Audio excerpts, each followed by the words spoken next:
आपका दोस्त प्रवीण हाजिर है और आज मैं एक्सप्लेन करूंगा एक मलयालम हॉरर फिल्म जिसका नाम है सुमति बल्बू। और ये फिल्म रियल हादसों से इंस्पायर्ड है।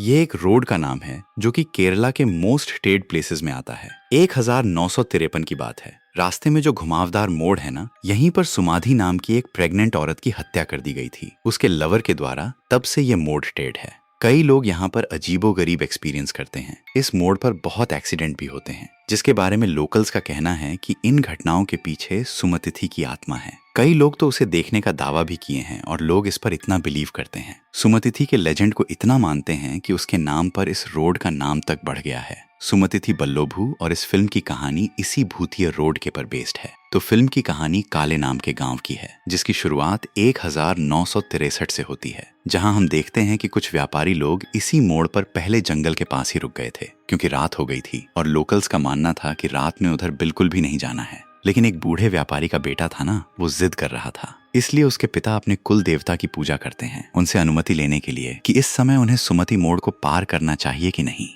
वो देवता से बात कर रहे थे और फिर वो बताते हैं कि कुल देवता ने हमें अनुमति नहीं दी है, उन्होंने मना कर दिया है। लेकिन जो उसका बेटा था ना, तो भगवान को मानता था और ना ही भूत प्रेत में मानता था। वो तो इसे किस्से, कहानी और अंधविश्वास बताता है, जिस पर उसकी पत्नी चिन्नी समझाती है कि जी ऐसा नहीं बोलते, ये हमारे कुल देवता हैं, ये हमारी जगह और हम लोगों की रक्षा करते हैं, आपको ऐसा नहीं बोलना चाहिए। लेकिन वो उसकी बात नहीं मानता और ना ही वो अपने पिता की बात सुनता है और बहस करने लगता है कि आपके इन फालतू की कहानियों के चक्कर में मेरा नुकसान हो जाएगा। उसके पिता फिर समझाते हैं कि बेटा, नुकसान होता है तो हो जाने दो, जान है तो जान है, जिद मत करो। लेकिन वो नहीं मानता। तो वो कहता है कि ठीक है, तुम में हिम्मत है तो अकेले वहां जाकर दिखाओ, लेकिन हम में से वहां कोई तुम्हारे साथ नहीं जाएगा। तो वो कहता है कि ठीक है, मैं डरता थोड़ी हूँ। चिन्नी उसको बहुत रोकती है कि अकेले मत जाओ, बाबा की बात सुन लो, लेकिन वो नहीं सुनता, चला जाता है। अब चिन्नी भी क्या करती है, फिर वो भी उसके पीछे चली जाती है। रास्ते रास्ते वो अभी भी यही कही जा रही थी कि लौट चलो, और उसे पता ही नहीं चला कि कब वो उसके पीछे पीछे उस मोड़ तक पहुंच गई।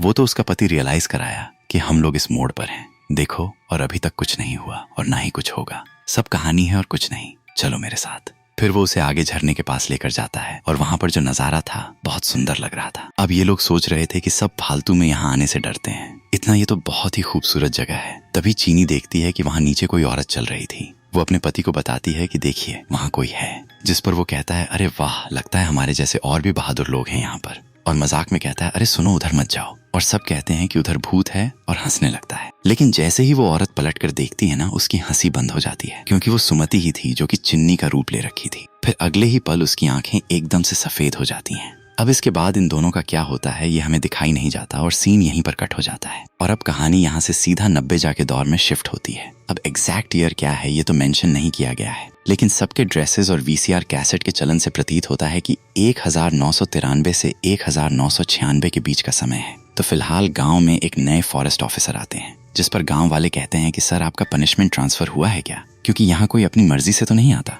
तो ऑफिसर कहता है कि क्यों, ऐसी क्या खराबी है इस जगह में। तो लोग बताते हैं कि सर, आपको पता नहीं ये जगह श्रापित है। फिर इसके बाद वो अपने चेक पोस्ट वाले ऑफिस पहुंचता है। तो वहां जो 2 ऑफिसर पहले से थे, उनसे पता चलता है कि ये चेक पोस्ट रात 8 बजे ही बंद कर दिया जाता है। वो पूछता है कि ऐसा क्यों। तो वो बताते हैं कि सर, इस चेक पोस्ट से 1.5 किमी आगे एक मोड़ है, उसे सुमति मोड़ कहते हैं। सबका मानना है कि वो जगह श्रापित है, वहां सुमति की आत्मा घूमती है, रात में कोई उधर से नहीं गुजरता। इसे चेक पोस्ट 8 बजे ही बंद कर दिया जाता है, फिर सुबह 6 बजे ही खुलता है। जिस पर ऑफिसर कहता है कि तुम लोग भी गांव वालों की कहानी में मानते हो। तो लोग बताते हैं कि सर, ये मनगढ़ंत कहानी नहीं है, उस रोड पर बहुत सारे हादसे हुए हैं, कुछ लोग ने तो सुमतिथि को देखा भी है, यहाँ तक कि ब्रिटिशर्स भी उस रास्ते को रात में पार नहीं कर पाए थे। हमें भी यहाँ आए 1.5 साल हो गया है, यहाँ कुछ तो महसूस किया है सर। वैसे आप अभी नए आए हैं ना, कुछ टाइम बाद आपको भी इन बातों पर यकीन हो जाएगा। देन इसके बाद हम फिल्म के मेन कैरेक्टर को देखते हैं, जिसका नाम है अप्पू।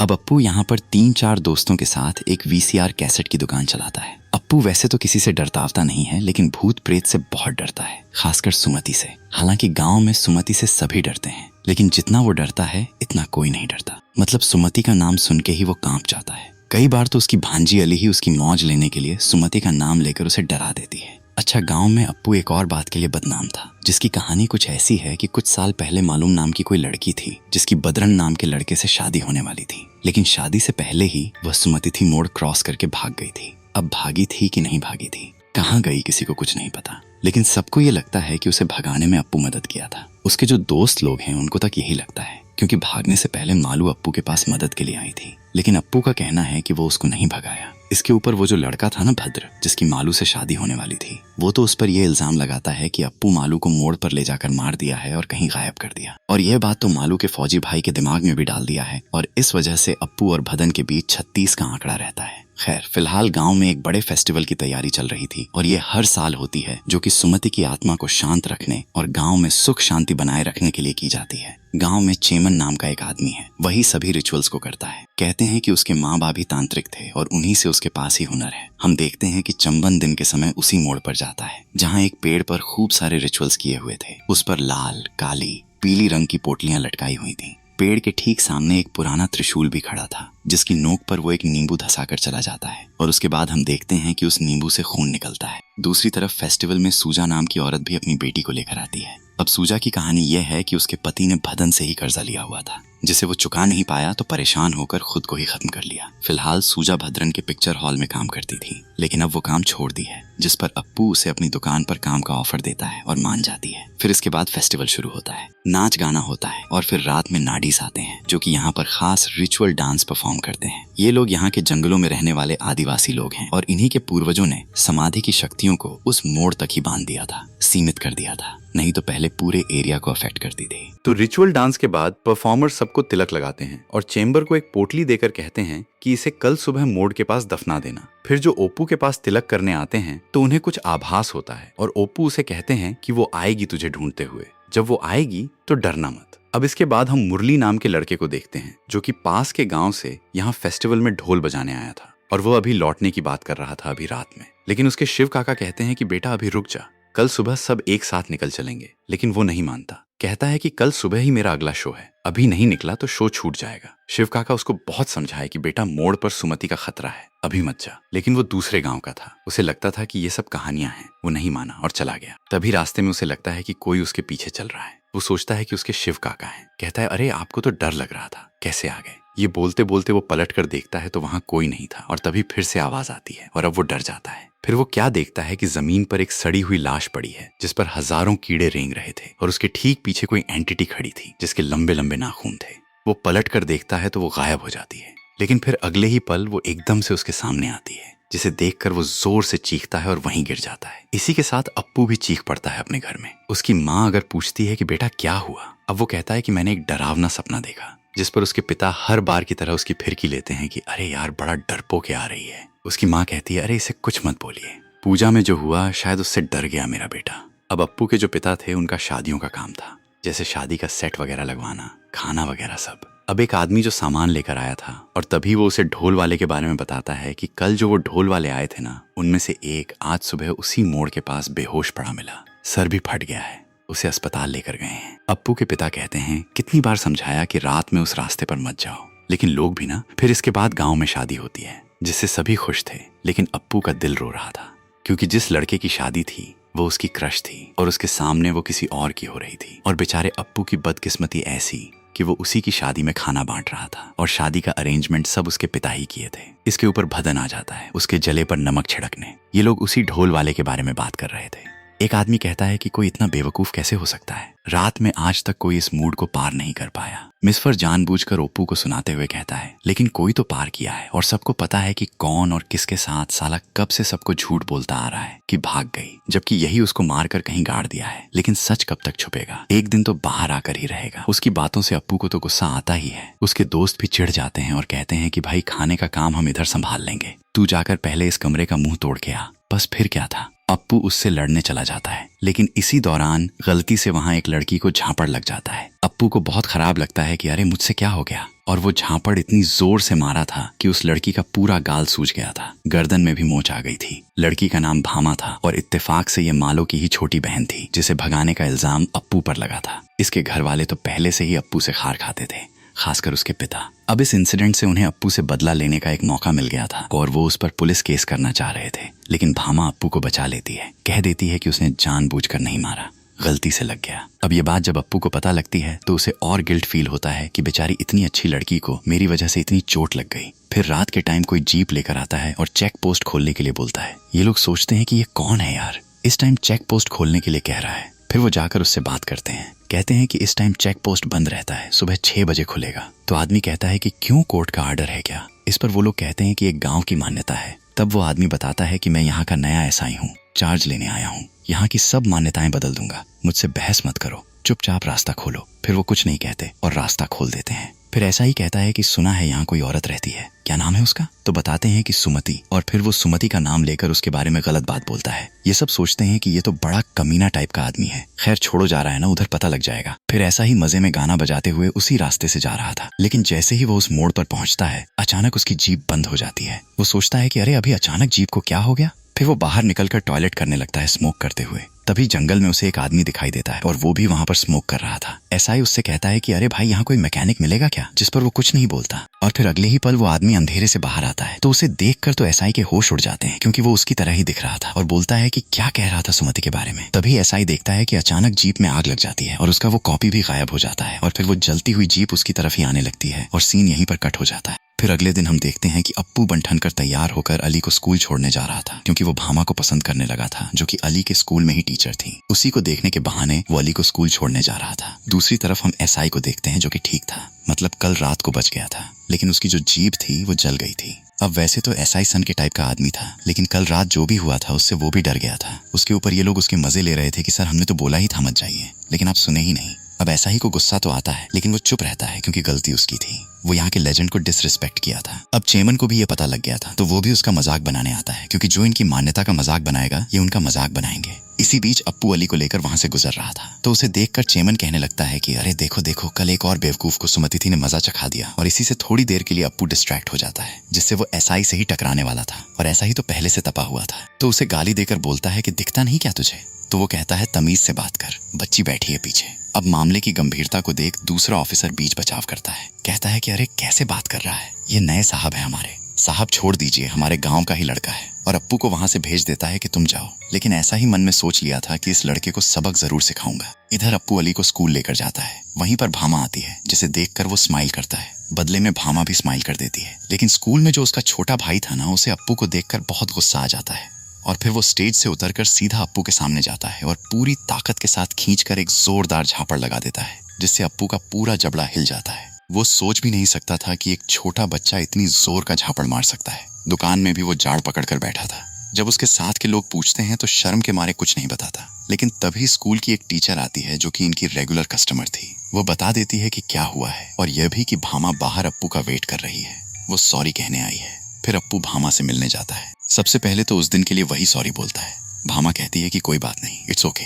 अप्पू कहता है कि मुझे लगा था कि तुम्हारे पिता मुझे मारेंगे, लेकिन उससे पहले तुम्हारे भाई ने ही चिपका दिया। भामा कहती है कि उसकी तरफ से मैं सॉरी बोलती हूँ, नहीं पता था कि वो ऐसे कर देगा। अप्पू कहता है कि कोई बात नहीं, बच्चा ही तो है। इस तरह से दोनों की दोस्ती हो जाती है, जो कि समय के साथ और गहरी होती चली जाती है।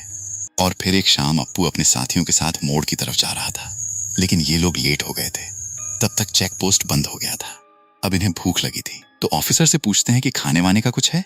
तो वो कहता है कि हाँ, मीट है बहुत सारा। बस फिर क्या था, अब ये लोग भी उन्हें जॉय कर लेते हैं। वहीं पर भद्रा नाम की एक औरत भी थी, जिसे सब भद्रा काकी बुलाते थे, और भद्रा काकी सुमाती के ही गांव से थी। यहाँ पर अप्पू उस नए फॉरेस्ट ऑफिसर से बात करता है, कहता है कि और सर कैसा लगा आपको हमारा गांव? तो बताता है कि बहुत अच्छा, और सबसे अच्छी लगी यहाँ की भूत की कहानी। जिस पर भद्रा काकी कहती है कि यह कोई कहानी नहीं है सर, हकीकत है। सालों पहले यहाँ काले जादू करने वाले लोग रहते थे। इन्हीं में से एक आदमी सुमति से प्यार का नाटक किया और उसे शादी करके यहाँ ले आया। सुमति माँ बनने वाली थी और वो बहुत खुश थी, लेकिन उस बेचारी को क्या पता था कि सब इनके ब्लैक रिचुअल का हिस्सा था। रिचुअल से ये लोग अपनी शक्ति बढ़ाकर पूरे गांव पर कब्जा करना चाहते थे, जिसके लिए इन्हें किसी गर्भवती औरत की बलि देनी थी। बलि की पूजा तक भी सुमति को सच्चाई पता नहीं लगी, क्योंकि उसे बताया गया था कि ये पूजा उसके और आने वाले बच्चे की सेहत के लिए है।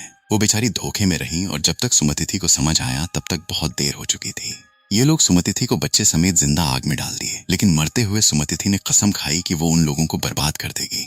लेकिन वो हम गांव वालों को नुकसान नहीं पहुंचाती है, बल्कि दूसरी आत्माओं से उनकी रक्षा करती है। यानी काकी का यह कहना था कि सुमति एक गार्डियन स्पिरिट है। और फिर वो अप्पू से कहती है कि तुम्हारा उस मोड़ से कोई संबंध है, तुम पर कोई मुसीबत आने वाली है, पूरा गांव तुम्हारे खिलाफ होगा। यह सुन अप्पू डर जाता है कि काकी ऐसा क्यों बोल रही है, क्या होने वाला है भाई? और फिर इसके बाद ही महेश की एंट्री होती है मालू के फौजी भाई की, जो कि 1 महीने की छुट्टी लेकर आया था। और ओप्पू उसे साफ बोलता है कि यहाँ मैं यही पता लगाने आया हूँ कि मेरी बहन के साथ क्या हुआ था, और सच का पता मैं लगा कर रहूंगा। फिर वो उसी एसआई से मिल जाता है, उससे दोस्ती वगैरह कर लेता है और फिर उसकी बहन के केस को देखने के लिए बोलता है। जब एसआई को पता लगता है कि इसमें अप्पू भी इन्वॉल्व है, तब तो उसका इस केस में पर्सनल इंटरेस्ट बन जाता है। दूसरी तरफ वो जो टीचर थी ना, जो इनके यहाँ कैसेट लेने आती थी, उसको बच्चा होने वाला था, लेकिन डिलीवरी में परेशानी आ रही थी। भद्रा काकी का कहना था कि हालत बहुत नाजुक है, मैं बच्चे या माँ दोनों में से एक को ही बचा सकती हूँ। अगर दोनों को बचाना है तो अस्पताल लेकर जाना पड़ेगा, लेकिन इसके लिए इन्हें मोड़ पार करना पड़ता, वो भी इस वक्त रात में। लेकिन सिचुएशन ऐसी थी कि सब रिस्क लेने को तैयार थे। कहते हैं कि जो होगा देखा जाएगा। यहाँ तक कि अप्पू भी यहाँ पर हिम्मत दिखाता है, जो सबसे ज्यादा डरता था। फिर सब बिना किसी देरी के तुरंत टीचर को लेकर वैन में निकल जाते हैं। लेकिन मोड़ वाले रास्ते पर पहुंचते ही अचानक रास्ते में पेड़ गिर जाता है। शमन कहता है कि सुमाती ने पेड़ गिरा दिया, वो मैं जाने नहीं देगी। लेकिन ये लोग भी कहाँ रुकने वाले थे, सब बाहर निकलकर पेड़ हटाने में लग जाते हैं। अंदर वैन में टीचर दर्द के मारे चिल्ला रही थी, इधर ये सब पेड़ हटाने में लगे थे। लेकिन पेड़ बहुत भारी था, सारे मिलकर भी उसे हिला तक नहीं पा रहे थे। तभी अचानक अप्पू के पापा नोटिस करते हैं कि टीचर शांत हो गई थी। वो डर जाते हैं कि कहीं कुछ हो तो नहीं गया। वो भागकर तुरंत देखने जाते हैं और फिर जो वो देखते हैं तो उससे परेशान होकर वो सबको बुला लेते हैं और फिर सारे देखते हैं कि वैन से टीचर गायब थी। फिर वो परेशान होकर टीचर को आवाज लगाने लगते हैं। तभी जंगल के अंदर से टीचर की आवाज सुनाई देती है। वो अभी भी दर्द में करा रही थी, तो सब जंगल में तुरंत उसे ढूंढे जाते हैं। इसी बीच चेमन को कोई पीछे से कुछ फेंक कर मारता है। चेमन पलट कर देखता है तो वहाँ कोई नहीं था और उसकी बैग पर लगने वाली चीज वही पोटली थी जिसे उस नडीज के कहने पर वो दफना दिया था। लेकिन इसे बाहर देख वो चौंक जाता है। इधर जंगल में सिर्फ टीचर को ढूंढ रहे थे, लेकिन टीचर के कराने की आवाज हर तरफ से आ रही थी, जिससे वो लोग कंफ्यूज हो जाते हैं कि किस डायरेक्शन में ढूंढें। तो वो क्या करते हैं कि डिवाइड होकर अलग अलग डायरेक्शन में चले जाते हैं। इसी दौरान एक झरने के पास जाता है तो टीचर ऊपर खड़ी थी और उसके देखते ही देखते वो नीचे कूद जाती है। दूसरी तरफ अप्पू के पापा को भी कोई अंधेरे में खड़ा दिखाई देता है। उन्हें लगता है कि वो टीचर है तो वो देखने जाते हैं, लेकिन पास जाकर वो क्या देखते हैं कि टीचर का तो सर ही नहीं था। ये देख वो डर के मारे पीछे गिर जाते हैं और फिर देखते हैं कि सर तो उस जमीन पर रखा था जो उन्हें ही घूर रहा था। ये देख तो उनकी हालत खराब हो जाती है। तभी सामने पूरी धुंध छा जाती है। इसके छटते ही सब गायब हो जाता है। उनके साथ का बंदा भी ये देख लिया था और उन्हें उठाकर वहां से निकलने लगता है कि चाचा चलो यहाँ से जल्दी। फिर ये बागे सबको ढूंढने लगते हैं और इधर अप्पू अकेला था। तभी उसे भी टीचर दिखाई देती है, जो कि एक नुकीली लकड़ी से उसके सामने ही अपना पेट चीरती है और फिर अपने बच्चे को निकाल कर उसे हवा में लटका देती है। तभी अप्पू को खोजते हुए सब यहीं आ जाते हैं। अप्पू तो डर के मारे बड़बड़ाने लगता है, वो टीचर, लेकिन अब वहां पर कोई नहीं था। तब चेमन बताता है कि ये सब सुमतिथि का मायाजाल है, चलो यहाँ से सब तुरंत निकलो। और तभी इस बार उन्हें बच्चे की रोने की आवाज आती है, जो कि वैन की तरफ से आ रही थी। तो सब तुरंत वैन में देखने जाते हैं तो टीचर यहीं पर थी और शुरू से ही वो यहीं पर थी, कहीं गायब नहीं हुई थी। अब तक सुमतिथि इनको भ्रमित कर रही थी। टीचर अब तक तो बच्चे को जन्म भी दे चुकी थी और ये एक तरह का मिरेकल जैसा था कि माँ और बच्चे दोनों ठीक थे, उन्हें कुछ नहीं हुआ था। सुबह होते ही माँ और बच्चे दोनों को तुरंत हॉस्पिटल पहुंचा दिया जाता है। हॉस्पिटल में फिर अप्पू की माँ भी जाती है उसे देखने और फिर वो पूछती है कि क्या तुम्हें याद है कि वहाँ क्या हुआ था? तो टीचर बताती है कि मुझे ठीक से याद नहीं, लेकिन वहां पर एक औरत को देखा था। वैसे टीचर और बच्चा तो ठीक थे, लेकिन बाकी सबके साथ जो घटा था उसने सबकी हालत खराब कर दी थी। डर के मारे सबका बुरा हाल था, सबको हाई फीवर हो गया था। दूसरी तरफ महेश और एसआई मिलकर जंगल में एक जंगली सुअर का शिकार करते हैं और फिर पार्टी वार्टी करते हैं। इसी दौरान एसआई महेश को बताता है कि मैंने तेरी बहन की फायर स्टडी की और जितना मैं समझा हूँ तेरी बहन जिंदा नहीं है। ये तो मैं नहीं कह सकता कि उसे अप्पू ने मारा है या सुमति ने, लेकिन इतना पक्के तौर पर कह सकता हूँ कि उस रात तेरी बहन ने मोड़ पार नहीं किया था। तभी उनके साथ जो जंगल का लोकल आदमी था ना, वो उनकी बात सुन लेता है और वो बिल्कुल ही एक नई बात बताता है। कहता है कि सुमति किसी को नहीं मारती,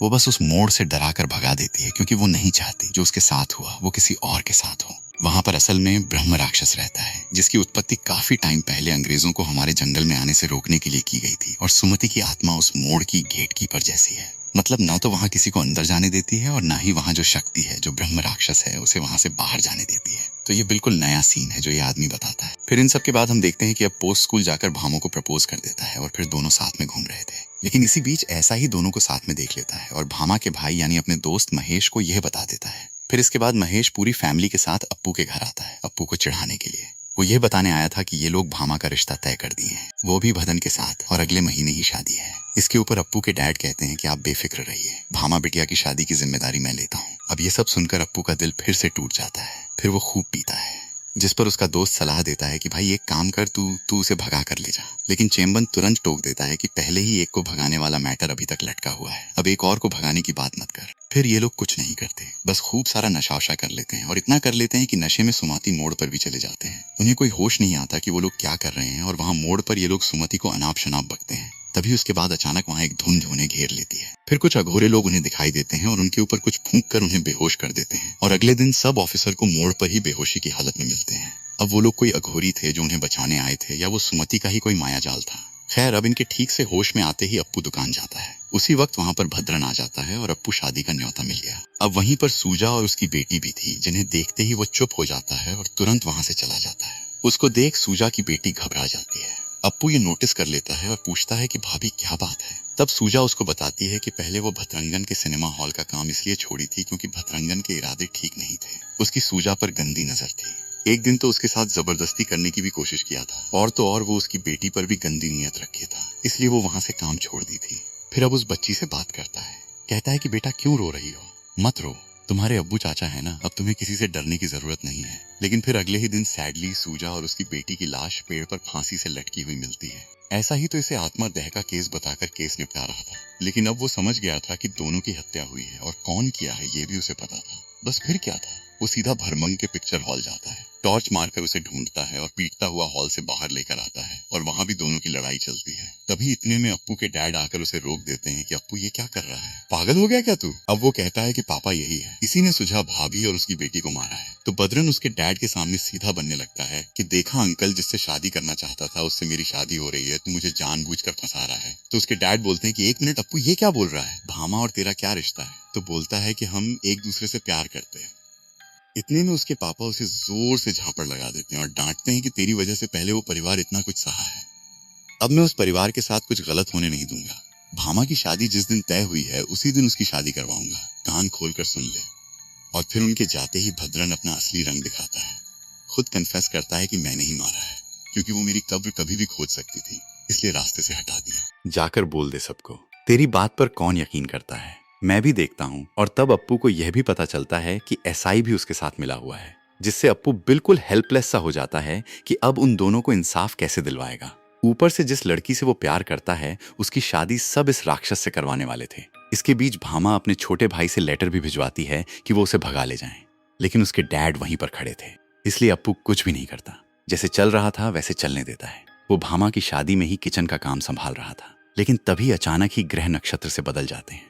दूसरी तरफ एक ऑफिसर महेश से मिलकर उसको बता देता है कि सूजा और उसकी बेटी की हत्या हुई है। हत्या भद्रा ने ही की है, जिसे छुपाने में एसआई भी उसकी हेल्प किया है। अब उसकी सच्चाई जानने के बाद तो वो अपनी बहन की शादी उस राक्षस से करवाने से रहा। और इधर अप्पू के डैड एकदम से पलटी मार देते हैं, कहते हैं कि चल अपना ड्रामा बंद कर और भामा को भगा के ले जा। अप्पू को तो यकीन ही नहीं होता कि ये अचानक से आप क्या बोल रहे हैं।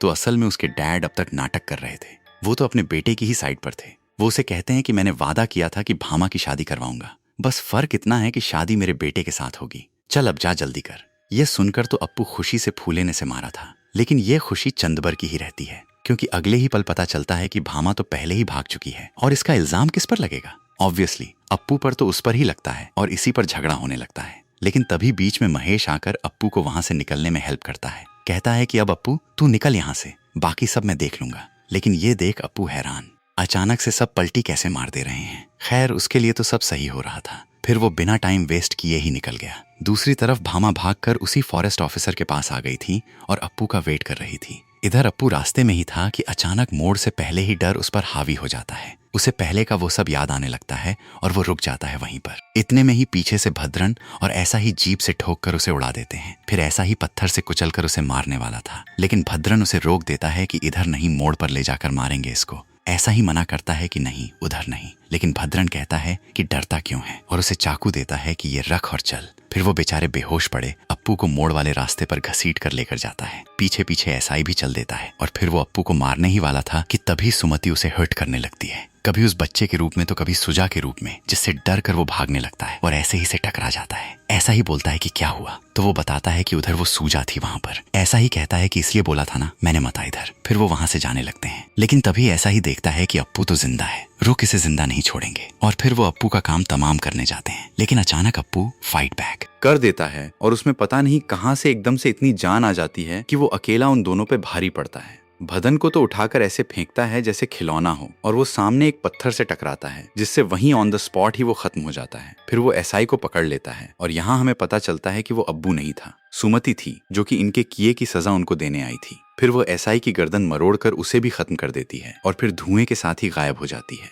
दूसरी तरफ एक जगह असली अप्पू बेहोश पड़ा था, जिसे महेश आकर उठाता है। तब जाकर अप्पू जो है वो भामा तक पहुंचता है, लेकिन वो भागने से मना कर देता है। कहता है कि जो गलती मालू दीदी ने की वो हम नहीं करेंगे। तुम्हारे घर वाले माने या ना माने, हम यहाँ से नहीं भागेंगे, इसी गांव में रहेंगे। अब अगले दिन भामा के घर वाले आकर फिर अप्पू से झगड़ा करने लगते हैं। पूरा तमाशा खड़ा हो जाता है और तभी एकदम से कहां से जो है मालू दीदी गांव लौट आती है, जिसे देख सब हैरान, लेकिन अप्पू की जान में जान आ जाती है। कहता है कि देखा, मैंने तुम्हारी बेटी को नहीं मारा था, वो जिंदा है। और फिर यह पता चलता है कि जिसके साथ ये भागी थी ना, वो यही फॉरेस्ट ऑफिसर था जिसे सब पता था पहले से और अब तक अनजान बनने का नाटक कर रहा था। अब वो सामने आकर सबसे माफी मांग लेता है। और मालू के घर वाले क्या करते हैं, उनकी बेटी जिंदा है यही सोचकर उन्हें कुछ नहीं कहते, उन्हें माफ कर देते हैं। फिर इन सब के बाद अप्पू मालू के पति से कहता है कि जब आपको सब पता था तो कम से कम मेरा केस तो क्लियर कर देते। लेकिन वो कहता है कि मुझे लगा कि तुम्हें पता है और तुम भी नाटक कर रहे हो। अप्पू कहता है कि मतलब, तो वो कहता है कि बनो मत, मैंने तुम्हें देखा था जब तुम मोड़ पर मालू को छोड़ने आए थे,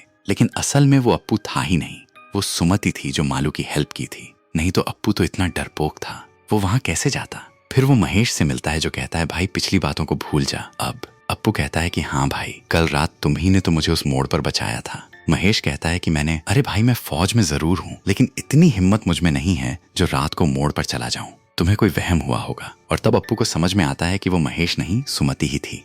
और इसी के साथ ये फिल्म यहीं पर दी एंड हो जाती है। तो फिल्म में सुमति की स्पिरिट को वेंचफुल ना दिखाकर उसे गार्डियन स्पिरिट के तौर पर दिखाया है, जो अच्छे लोगों की मदद करती है, उन्हें बचाती है, लेकिन बुरे लोगों को सजा भी देती है, वो भी सजा ए मौत। और अब इन सब से हम अंदाजा लगा सकते हैं कि स्टार्टिंग में चनी और उसके पति के साथ सुमैथी ने क्या किया होगा। वो बस उन्हें डराकर भगा दी होगी। फिल्म में कई बातें रह गईं, जैसे ब्रह्म राक्षस वाला सीन क्या है, शायद सेकंड पार्ट में देखने को मिलेगा, जो कि असल में एक प्रीक्वल होगा। और अब बात करते हैं रियल फैक्ट्स के बारे में, जो कि फिल्म से ज्यादा डरावने हैं। वहां पर आज भी रात के समय इस रोड पर जाने से स्ट्रिक्टली मना किया जाता है। ये खाली रोड पर लोग खासकर कुछ ना कुछ भूतियां एक्सपीरियंस किए हैं, जैसे बिना वजह अचानक से टायर फट जाना। तो दोस्तों, कहानियां हैं जो मैंने नेट पर पढ़ी हैं, लेकिन क्या सच है क्या झूठ है? अगर कोई वहां पर गया है तो प्लीज अपना एक्सपीरियंस किया हो तो जरूर शेयर करिएगा। मैं मिलता हूं आपको अगली वीडियो में, तब तक के लिए टेक केयर, देखते रहिए।